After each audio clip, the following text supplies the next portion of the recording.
Hey warrior, welcome back to today's video. Today is day 12 in the 30 days to end emotional eating. So today we're going to start to break down how to view these mindless eating urges that we get from a different perspective so we can start to break through them. If we look at the entire mountain in front of us and we just look at the top and we think, how am I going to get up there?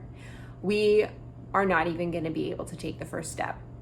So bring your eyes down right in front of you and take a look at the first step. And that's all we're going to do is one step at a time. So how do we start to change our perspective about these urges?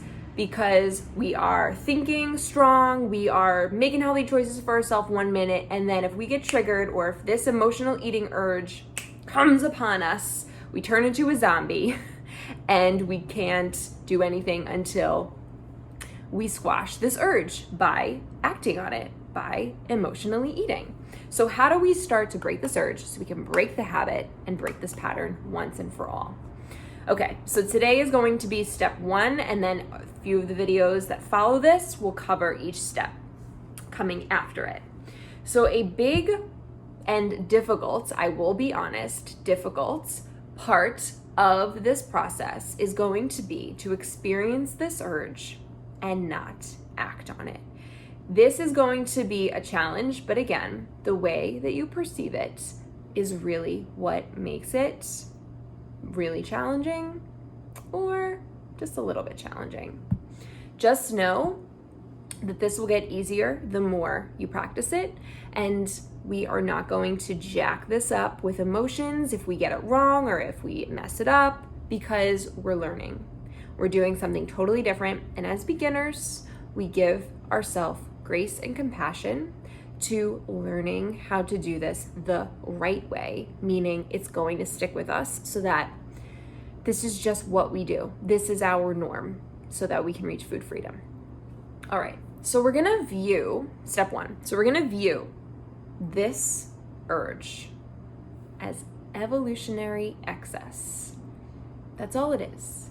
This urge that we're experiencing is just our primal brain doing what it does, because evolution has taught us that this is what our brain needs to do, and it's just trying to keep us alive. It's just trying to keep us surviving.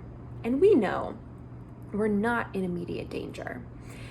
We're gonna go through a really basic but excellent way to bring yourself back into the present when you find yourself spiraling away, spiraling into the past or spiraling into the future. It's called the 5 senses. So we're gonna do it together right now. You're gonna take a deep breath in, let it out, another one, and open your eyes. And you're just gonna look in the space that you're in and take note of 5 things that you see in front of you. I see my couch. I see my bottle of water. I see my pen. I see my dried flowers over there. How many was that? 1, 2, 3. My dried flowers. And I see my candle, which smells like fresh. Well, I haven't turned it on yet, but it smells delicious and I love it when it's on. So that's my 5 things that I see. Then you're going to go to 4 things that you can hear. 4 things that you can feel. Sorry, messed that up. 4 things that you can tactily feel. I can feel the pillow that I'm sitting on. I can feel the rough material of my shirt on my skin. I can feel my wet hair down on my back. And I can feel the carpet underneath my legs. 3 things that you can hear. I can hear the low hum of the refrigerator. I can hear somebody singing outside. And I can hear the hum of traffic, cars driving past on the street below. Now we're gonna go to 2 things that you can smell.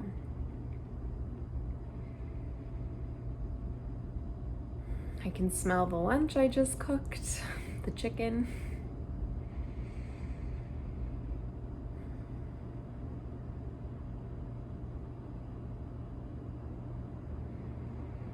I actually think it's nice when you can't necessarily name it right away, because it brings you more into the present, brings you more into what you're looking for right in this moment.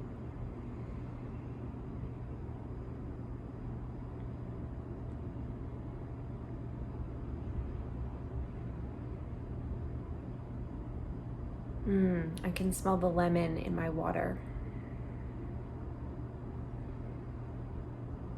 And last one thing that you can taste.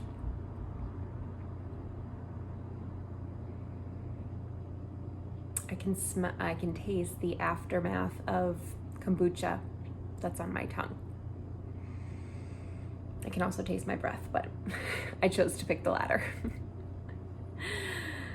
So that's a great exercise that you can do anywhere to take you out of the future or dwelling into the past and bring you right here into the present. You can also do this.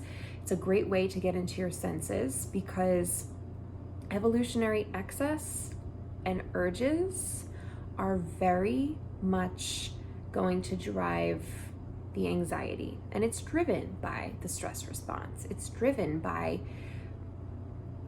just these automatic signals that your body's releasing because it thinks that you're in danger, and it thinks that you need to be on high alert. And then this urge gets triggered because this is just how you deal with that stress response. This is how you deal with that emotion that makes your body feel unsafe. By coming into your senses, you can actively not think your way, but feel your way into showing your body, I am safe. I'm not in danger. There's no need to be hyper stressed and hyper vigilant. There's no need to have this evolutionary excess thought take us away. So instead of analyzing the urge, we're just going to see it as this evolutionary excess signal. There's no deeper meaning. It doesn't say anything about who we are or what we desire or our faults or our failures. It's just what the brain and the body have been designed to do. It's insignificant. It's harmless. And it is powerless because we're not choosing to give power to it. We're not going to fuel it with fear or anxiety or be afraid of this feeling. We're just going to breathe with it. We're going to know that it's okay that we feel this and that we will survive it and that we will get through it. We can breathe our way through it. We can move our way through it. Just like in our movement practice, we know we're going to experience uncomfortable exercises. And we know that they're not going to last forever. And we know that we will survive getting through it. We don't have to fight this urge. We don't have to run away from it. And we don't need to act on it. Key takeaway. We don't need to do what it's telling us to do.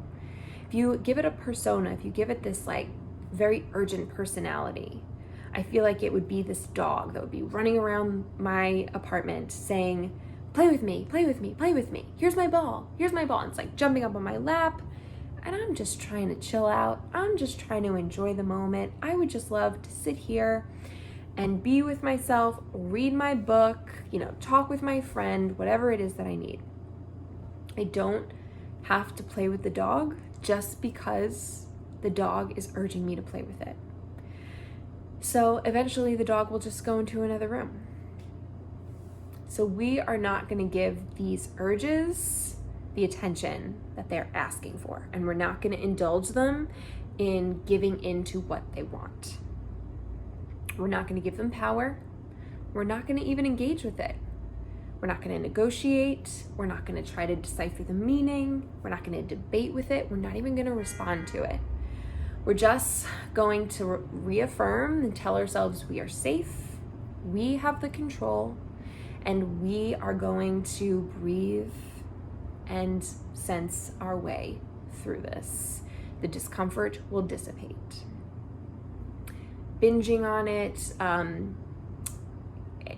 what's the word I'm looking for?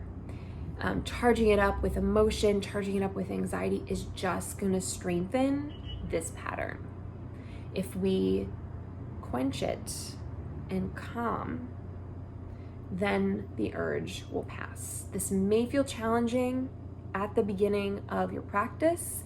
This may feel challenging for a few weeks to go. I promise this will get easier. And if you refer back to the past videos where we talked about empowering alternative, something that you could do instead to release this energy or to give you a good feeling about yourself and then reward yourself with the good behavior that you chose to do, the behavior that you really truly want, that's aligning you to who you're becoming, man, that's just gonna intensify and strengthen that higher brain and intensify and straighten that pattern that you are working to make your norm, your habit. So that's where we're going to end the video today. I would love to hear, as you take this on, how it's going. Remember, you can always go back to your journaling practice to kind of journal out how it's challenging you and what's coming up for you. But in the urge, this is how we're going to view it from now on. All right, warrior, I hope you have an incredible day. Tomorrow, we're going to talk a little bit more about separating the primal brain from the higher brain and how we can start to identify when one is trying to run the show and how to get the one that we want under the control again. Have an amazing day, and I will see you tomorrow. Bye.